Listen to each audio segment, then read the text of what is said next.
আসসালামু আলাইকুম। হ্যালো বন্ধুরা, আপনারা সবাই কেমন আছেন?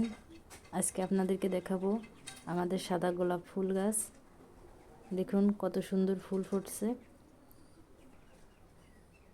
গাছ ভরা শুধু ফুল আর ফুল। ক্যামেরায় মনে হচ্ছে একটু কম কম, কিন্তু আসলে বাস্তবে অনেক ফুল। ফুলের সাথে অনেকগুলো কড়ি, অনেক সুন্দর একটা ফুল। দেখেন এই পাশে আর একটা ফুল গাছ আছে, এই গাছটা টবে। এই গাছেও অনেক ফুল, সাদা সাদা বড় বড় ফুল ফুটছে।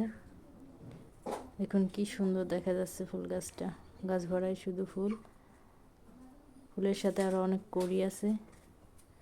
দেখুন এই এই জায়গায় কত সুন্দর একটা ফুল, শুধু ফুল আর ফুল। সবাইকে ধন্যবাদ। আল্লাহ হাফেজ।